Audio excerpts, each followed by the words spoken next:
Merci Yves. Alors, je vais mettre mes mots sur le diaporama d'Hervé Pillot. Je vais sans doute ne pas être tout à fait raccord avec sa pensée, bien que je travaille avec lui et j'échange avec lui depuis longtemps. D'abord, qui est Hervé Pillot? Hervé Pillot, c'est un philosophe de l'agriculture. C'est quelqu'un qui est éleveur lui-même en Vendée, alors qui a la Vendée chevillée au cœur, mais qui, en plus de ça, essaye toujours d'avoir une logique prospective. Et donc, il essaye toujours de guider les choses. Et c'est quelqu'un qui parle à l'oreille, effectivement, de Christiane Lambert et qui a contribué à sa montée en puissance parce qu'il l'a amené à considérer souvent les choses autrement. Et dans le fond, c'est vrai que je regrette bien qu'il ne soit pas là et qu'il soit au Japon, Yves, parce que sans doute que ce diaporama dit par lui aurait été ensemble. Donc, modestement, je vais essayer de me mettre dans ses pas. Alors, vous voyez ce livre Agroeconomicus qui succède à Agronumericus. En fait, Hervé Pillot retrace finalement l'agriculture et puis lui aussi, et décidément c'est un mot à la mode, va parler de changement de paradigme. C'est-à-dire qu'il estime que, voilà, en 2007, on a changé de monde. Le choc des matières premières a littéralement changé le rapport aujourd'hui qu'a l'agriculteur avec son environnement. Et lui vient dire, mais finalement, on a eu un web 1.0 à un moment donné, celui des moteurs de recherche, on a eu un web 2.0 qui permettait finalement de commencer à échanger, mais il est persuadé que le web 3.0 qui vient, ce web relationnel, va être une immense chance pour l'agriculture et que cette dernière doit s'en saisir. Ça, c'est sa thèse, c'est-à-dire que bien plus qu'une révolution technologique, pour lui, nous vivons une bifurcation anthropologique. C'est-à-dire que des hommes vont se retourner vers d'autres hommes.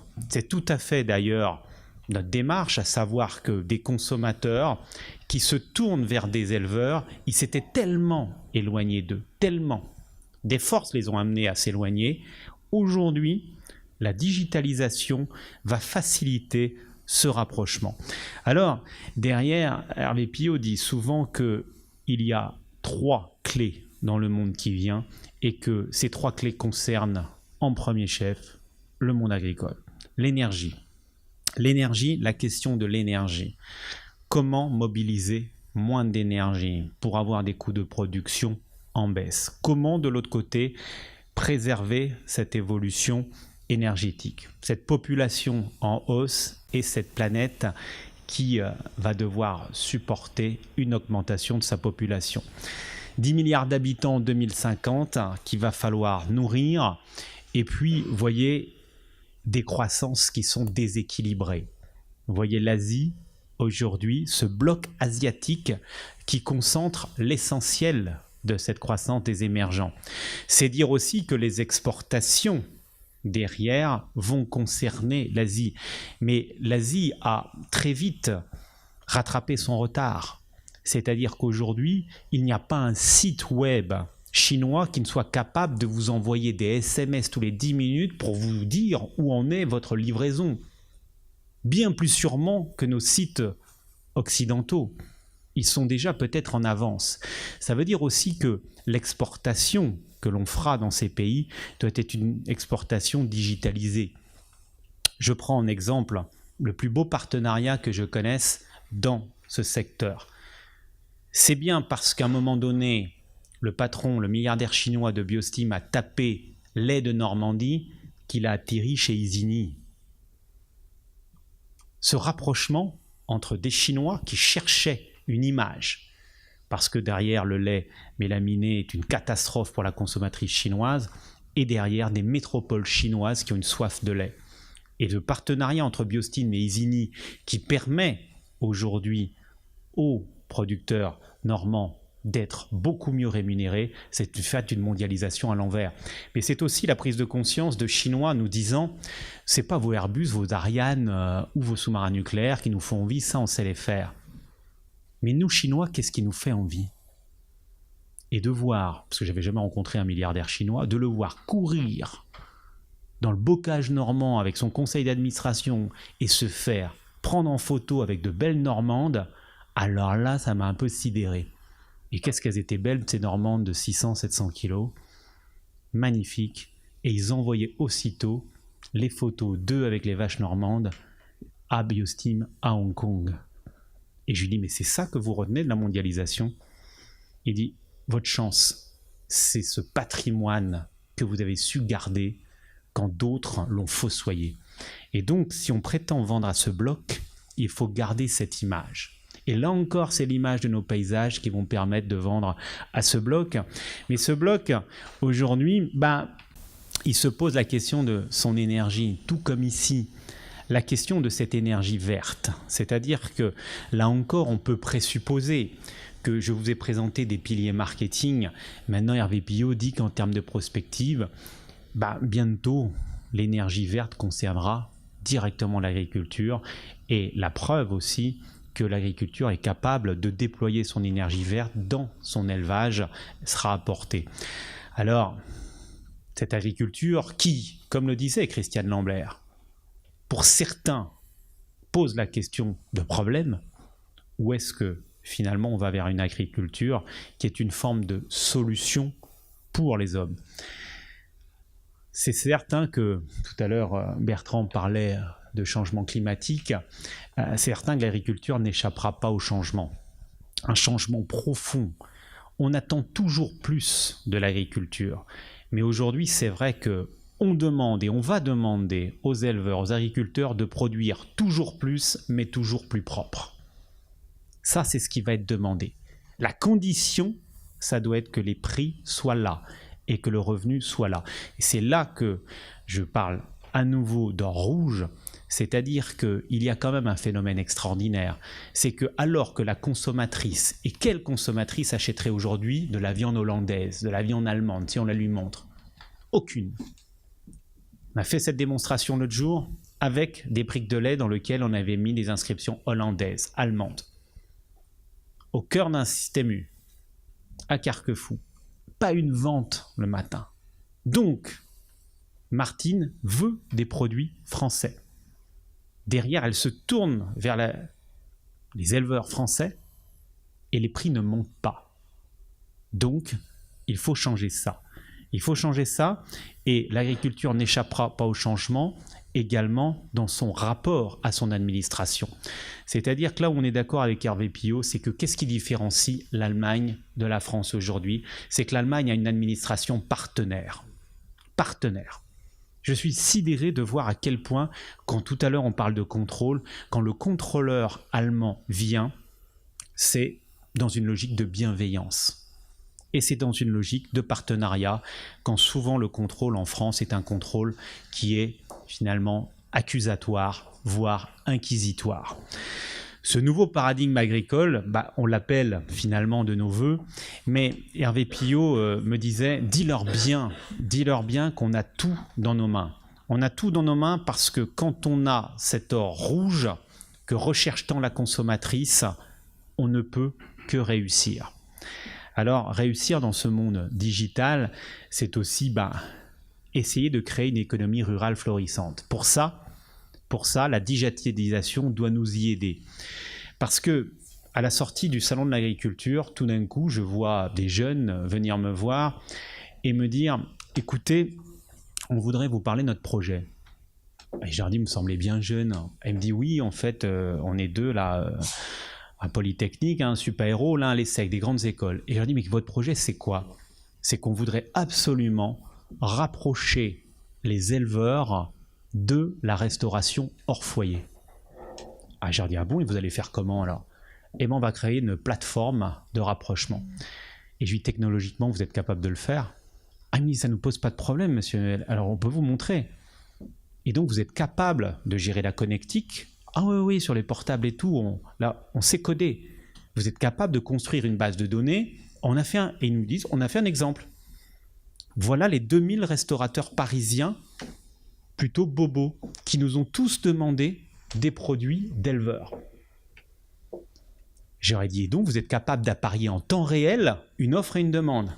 Ah oui, la preuve, regardez, on vous montre. Tel restaurateur, là, passe sa commande. Il souhaite 30 kilos de bœuf, du rantec, de la bavette, du flanchet. Ils souhaitent des légumes. Nous, ce qu'on souhaite, c'est en même temps mettre la disponibilité d'une offre éleveur au même moment. J'ai en gros, vous allez chanter Pomona et les autres. Et ils me disent, oui. Ils ont 25 ans. Cette économie, là, je leur dis, mais pourquoi vous faites ça? Et ils me disent, vous n'avez pas remarqué qu'il y a Blablacar? J'ai si. J'ai remarqué que l'économie collaborative prend le pas et prend le dessus. Cette économie collaborative qui vient, c'est leur génération, c'est leur vie. Et il me dit, mais cette économie collaborative qui permet d'apparier tout d'un coup quelqu'un qui veut voyager avec quelqu'un qui a une place, nous, on va le faire pour l'alimentaire. C'est à notre génération qu'il revient de le faire. Je leur ai dit, je sais qu'il y a un nouveau gouvernement qui a été élu sur l'idée du dégagisme, mais alors là, effectivement, il va y avoir du dégagisme chez certains industriels, chez certains prestataires de services logistiques, si vous y allez comme ça. Et ils m'ont dit, mais c'est le sens de l'histoire. Ils sont, on va dire, l'excellence à la française qu'on voit à la sortie de ces écoles, et ils sont entrepreneurs. Mais ce qui les motive, c'est je dis, mais pourquoi vous vous intéressez aux éleveurs et à la RHF? Et lui, parce qu'on vous a entendu des fois dire que la restauration hors foyer, c'était ce qu'il y avait de pire. Je dis oui, c'est ce qu'il y a de plus déloyal. Plus que la GMS. Que de l'import. Que la justification du prix. Je vous invite à aller sur des catalogues Pomona et à regarder chez les autres qu'est-ce qui se passe. Vous verrez que de l'import. Que de l'import. Et ça, c'est quelque chose. Et dit, mais aujourd'hui, nous, on a des restaurateurs à Paris, mais aussi à Lyon. On a un marché à Lyon, puis à Marseille, puis à Lille. Et même chez vous à Nantes, on a 50 restaurateurs qui nous ont contactés parce qu'ils ont su, on aimerait bien être livré par des éleveurs. Donc la digitalisation et l'idée d'Hervé Pillot est en train, finalement, d'être repris par cette génération qui, bien mieux que la mienne, maîtrise complètement la connectique. Alors ils ont besoin quand même de nous sur un plan. Mais tout comme on va le faire dans la démarche FEDER. C'est-à-dire que digitaliser, c'est gérer de la connectique, c'est gérer ce qu'on appelle de l'expérience client, la fameuse Customer Experience Client, c'est-à-dire finalement la capacité à mettre en relation le client et à le gratifier. Et tout ça, ils savent le gérer en base de données déjà. Donc, je les ai mis en contact avec FEDER en leur disant, n'allez pas vous éloigner dans certaines logiques. L'offre viande rouge et l'image que veulent vos éleveurs, c'est ça, parce qu'évidemment, ils sont un peu jeunes et ils tombent dans tous les panneaux, c'est-à-dire que l'éleveur qui les a contactés en premier n'est pas vraiment un éleveur, un peu comme Grand Frais, une GMS très particulière qui dit qu'effectivement, ils sont différents des autres, mais au final, c'est la même chose et c'est le même comportement. Alors, quand je vous dis ça, c'est tout simplement pour vous dire que le digital, c'est pas un enjeu, c'est un moyen. Quand je regarde les grandes coopératives aujourd'hui, quand je regarde nos plus grandes coopératives et quand je regarde les plus grandes industries agroalimentaires, je constate 4 choses. La première, c'est qu'il y a un abaissement des barrières à l'entrée. C'est-à-dire qu'on s'appelle Terrena, qu'on s'appelle Triscalia, qu'on s'appelle InVivo, aujourd'hui, ils voient plein de petites startups arriver sur leur terrain de jeu et qui leur disputent des marchés. Il y a aussi, avec cette économie digitale, un abaissement de la rente. C'est-à-dire qu'avant, il y avait des marchés privilégiés qu'une entreprise tenait. Et regardez le groupe LVMH avec Sephora. Il y a 5 ans, Kiko n'existait pas, c'était du premier prix. Regardez à quel point Kiko vient aujourd'hui prendre le marché de la cosmétique chez les jeunes filles. Kiko n'existait pas il y a 5 ans. Ce n'est qu'une entreprise digitale. Et elle a déjà pris plus d'un quart du marché. On est dans une explosion. Abaissement des barrières à l'entrée, tout le monde peut venir concurrencer tout le monde. On a d'un côté les rentes de situation qui s'affaissent.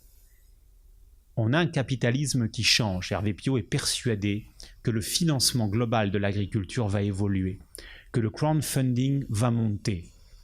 Moi, ce qui m'a surpris cette année, si je devais laisser une idée, c'est que dans une démarche que je suis, qui s'appelle Invitation à la ferme, il y a 30 fermes partout en France qui commercialisent des produits et des desserts lactés. Ils ont choisi de les garder de le faire à la ferme parce que finalement ça leur rapporte plus. Donc les piliers marketing, démarche, local, fermier et bio, parce qu'ils sont tous en bio. Et puis il y a un éleveur de la Sarthe qui voulait gagner la démarche. Et puis donc, pour avoir la chaîne de conditionnement, les yaourtières et tout, il y en a à peu près pour 300 000 €. Il lui manquait 50 000 €.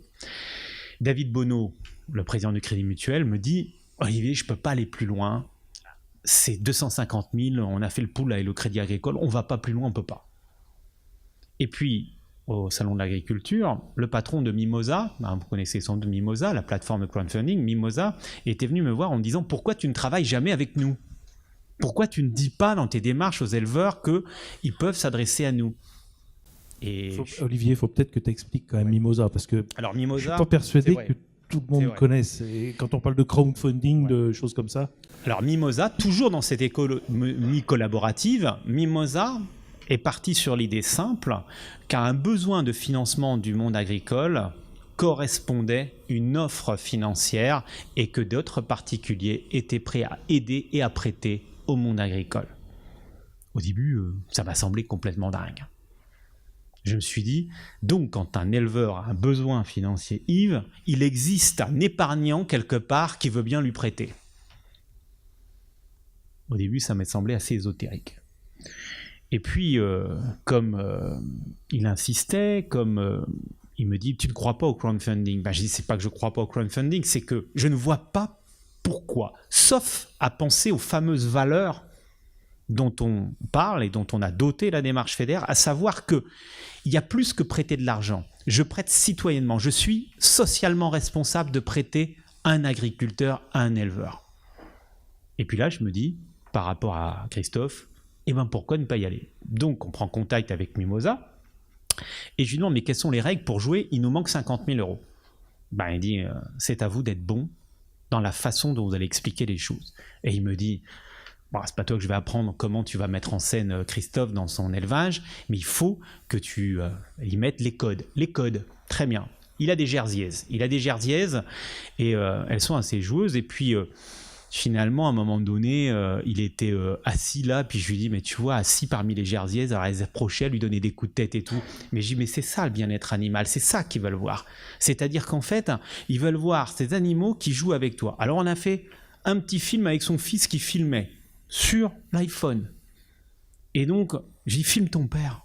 Et toi, Christophe, dis que tu as besoin de ces 50 000 €, que c'est ce qui te permet de te raccrocher à la démarche d'invitation à la ferme et qui te permettra de mieux valoriser ta production plutôt que d'aller chez Biolay.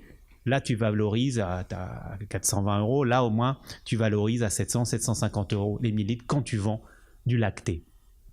Et donc, il s'est exécuté et parmi les jerseys, il parlait et il expliquait pourquoi il avait ses besoins.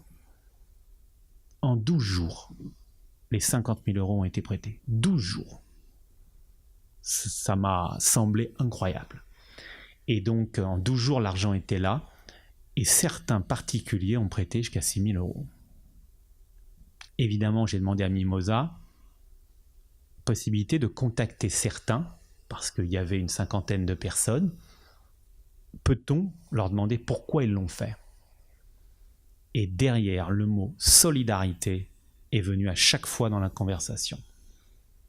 J'ai de l'argent, j'ai la chance de réussir dans la vie, j'ai de l'épargne, de toute façon mon épargne ne me rapporte rien à la banque, et c'est les banquiers. Et un m'a dit d'une manière étonnante, au sourire de mon banquier, je préfère le sourire de cet éleveur.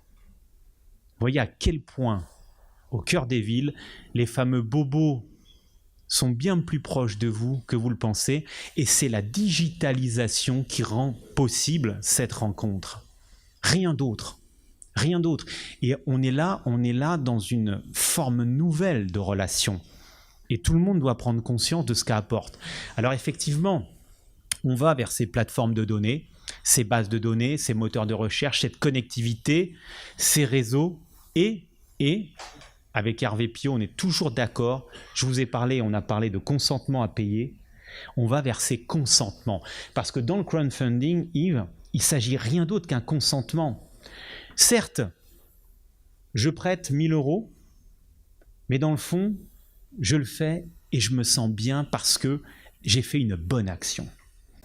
Est-ce que c'est pas aussi, enfin tu l'as évoqué tout à l'heure, j'ai recommencé à tutoyer, c'est parti. Dans la vraie vie on fait comme ça, alors on va recommencer. Tu l'évoquais tout à l'heure, le rapport de flux plutôt qu'un rapport de force. Est-ce qu'on ne se retrouve pas exactement dans ce rapport-là et qu'on n'a plus de rapport de soumission, c'est plutôt dans une autorité de la compétence plutôt qu'une autorité hiérarchique, quoi. Je veux dire, il y a un lien qui se fait horizontal et non pas vertical. Ah, tout à fait, tout à fait. Cette économie digitale vient aider, c'est-à-dire qu'elle vient amener des alliés qui vont aider à atténuer le rapport de force. Parce que Christophe, dans sa discussion avec le comité bancaire, est allé très loin. Et à un moment donné, il a testé le rapport de force avec les 3 banques. Et le rapport de force était clairement en sa défaveur.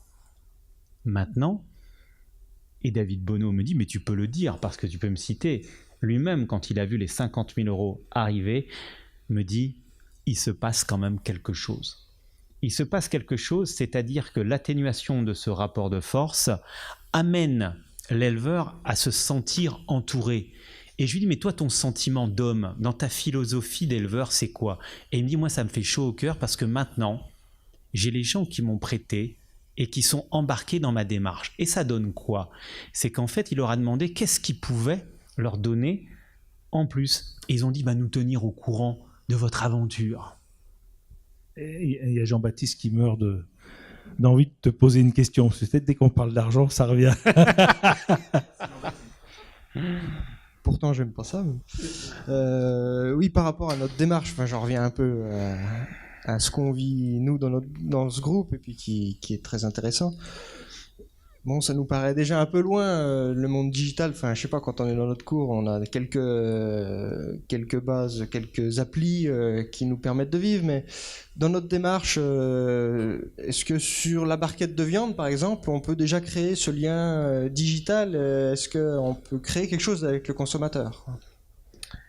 Oui, assurément, il le faut. C'est même pas est-ce qu'on peut le faire, on doit le faire absolument, puisque de toute façon le consommateur le regarde.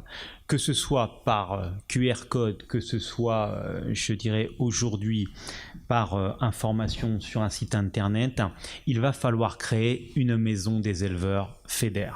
On va devoir la digitaliser et dire qui vous êtes, tous partenaires. Et il va falloir chacun, parce que vous savez que, regardez vos adolescents sur YouTube, c'est des petits films de 45 secondes, 1 minute et demie, 2 minutes qui emportent leur adhésion. Et digitaliser FEDER, c'est permettre de lever l'anonymat sur vous. Vous ne serez plus anonyme dorénavant dans cette démarche. Les Martines, mais aussi leurs enfants doivent savoir qui vous êtes. Il y avait des professeurs des écoles qui m'ont fait venir il n'y a pas longtemps en région Pays de la Loire. Et donc les professeurs des écoles me disaient « on manque de ressources aujourd'hui sur l'agriculture ». Je leur dis « ah bon ?» Il me dit « oui, parce que les élèves ont changé. Aujourd'hui, on utilise beaucoup le multimédia pour enseigner et pour leur montrer. Mais je pense que la maison des éleveurs FEDER, on doit voir effectivement des écoles à tout niveau venir finalement regarder, profiter de ça. Il est 7h du matin, Jean-Baptiste est dans les prés, s'approche de ses charolaises. Il se lève plus tard que ça.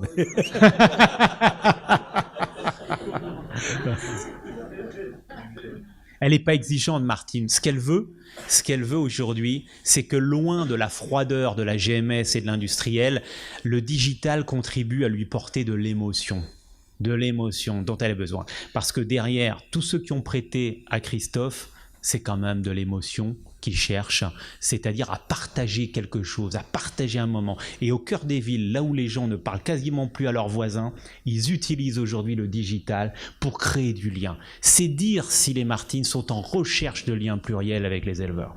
Et justement, par rapport, on a la chance d'avoir 2 jeunes éleveurs, et je voulais passer peut-être la parole à Thierry par rapport à ça. L'utilisation, on ne l'a pas abordé encore, des réseaux sociaux, je pense que ça fait aussi partie de la digitalisation. Thierry, ton ressenti par rapport à ça? Bien, donc ça c'est quelque chose qui peut paraître un peu nouveau pour nous, mais c'est clair qu'on s'aperçoit au cours de toutes les les interventions qu'on peut avoir, c'est notre manque de communication qui nous a fait enfermer. Et je pense que c'est un des moyens très très importants pour casser ces codes et reprendre le contact avec le consommateur et la société, quoi. Bien entendu, parce que aujourd'hui, les réseaux sociaux vont sur finalement une recherche géographique d'où vous êtes. Donc, on va vers des Martines, mais je dirais des consommateurs qui, quand ils vont se promener, leur Facebook va leur indiquer que là, il y a tel élevage, là, il y a telle personne. Et donc, il faut qu'avec FEDER, on soit en avance là-dessus. C'est-à-dire que on doit avoir aujourd'hui dans l'esprit que vous êtes un réseau, mais que les consommateurs veulent absolument vous rencontrer. Ça ne veut pas dire qu'ils vont débarquer dans vos cours de ferme, loin de là. Ça veut dire simplement que peut-être que le rôle à venir de la coopérative et de la responsable de la communication et du marketing à la coopérative, ce sera de guider les Martines, de faire un tri et de dire dans certains cas, je ne peux pas répondre, mais ils veulent vous rencontrer parce qu'ils achètent vos produits, parce qu'ils achètent vos viandes, parce qu'ils soutiennent votre démarche. Parce qu'aujourd'hui, base, c'est ça, le réseau social. Et quand on voit sur Twitter aujourd'hui à quel point des consommateurs demandent des avis, des consommateurs cherchent à savoir et qu'ils n'ont pas les réponses. Alors maintenant, il y a certaines marques qui sont meilleures que les autres. Et il y a des marques qui savent faire. Qu'est-ce que c'est qu'une marque aujourd'hui digitale ? C'est une marque dont ce n'est pas le directeur marketing et le directeur commercial qui va décider de la gamme. C'est une marque qui va demander à ses consommateurs qu'est-ce qu'il manque, qu'est-ce que vous souhaitiez que l'on fasse. Et ils répondent. Ils répondent. Regardez Danone.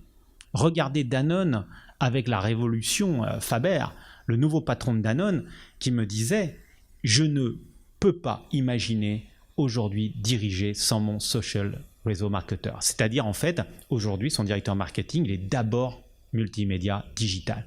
Et donc, la nouvelle gamme Danone, elle est validée par les consommateurs. Mais mieux que ça, ce sont les consommateurs qui proposent et ils ont des bonnes idées.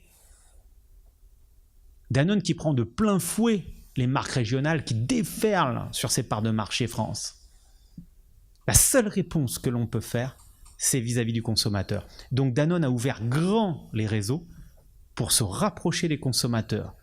Et Faber dit, on ne les écoute pas, on fait ce qu'ils disent.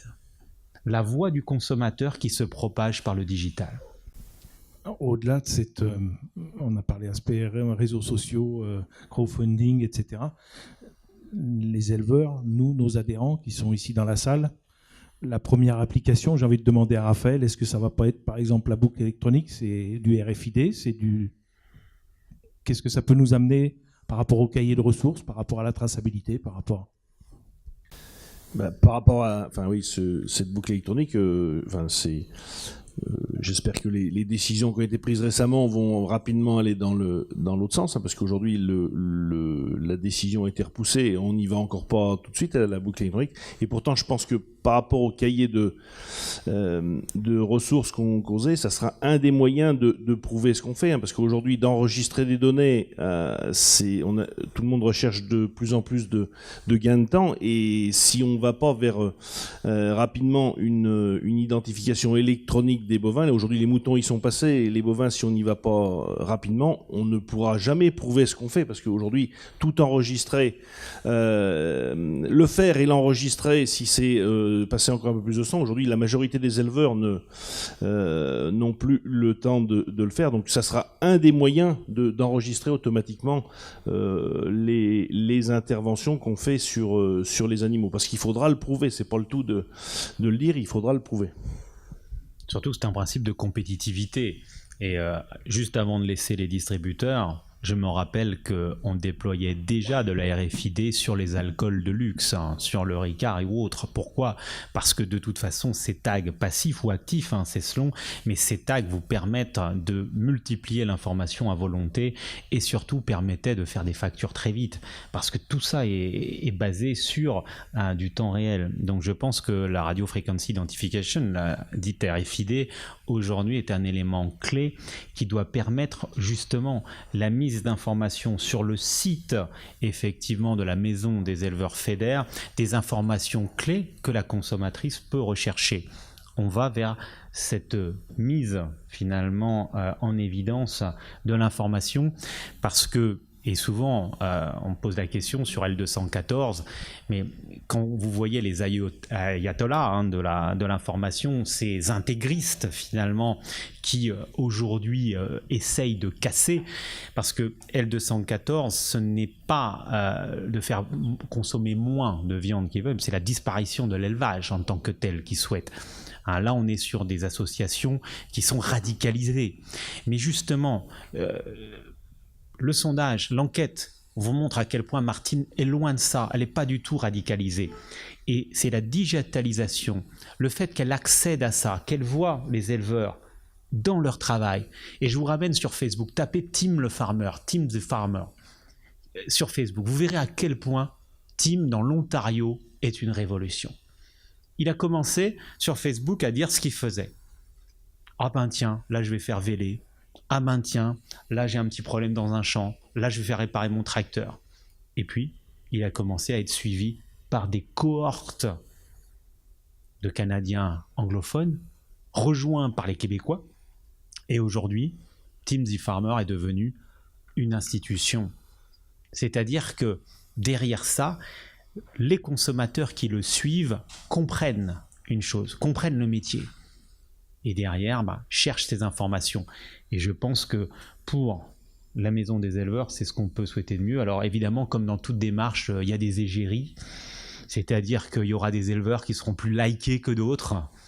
Pourquoi et comment? Parce que leurs animaux sont plus beaux, mieux tenus, leur air plus verte, on verra, mais il y aura peut-être effectivement d'ici 2-3 ans, Yves, un classement des likes, et puis derrière en se disant voilà les éleveurs au sein de la maison qui sont les plus représentatifs de nos savoir-faire. Il y aura un prix d'honneur positif au moins.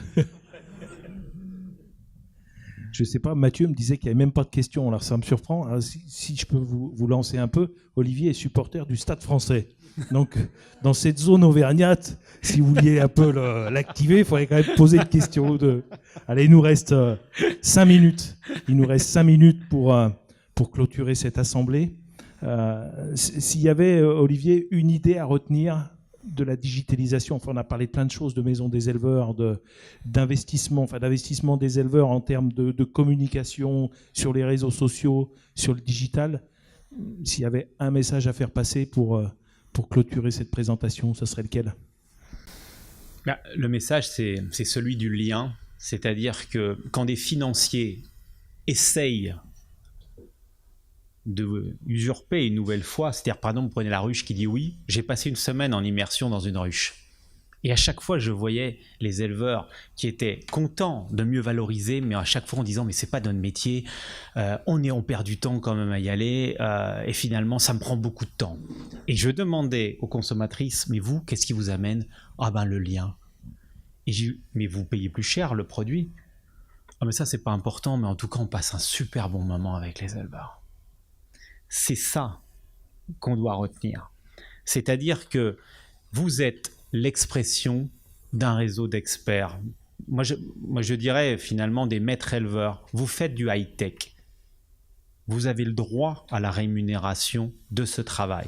Mais pour ça, il faut s'organiser pour juste faire savoir.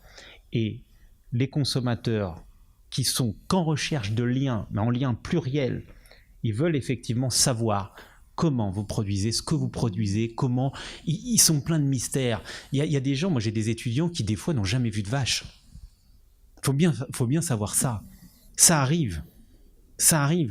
Et c'est-à-dire des jeunes qui ont mystifié votre travail et il faut le démystifier. Redonner du lien et les embarquer avec eux. Et si tant est qu'on trouve un bon partenaire pour la démarche, je pense que derrière, c'est l'or rouge qui va vous permettre de relever vos revenus.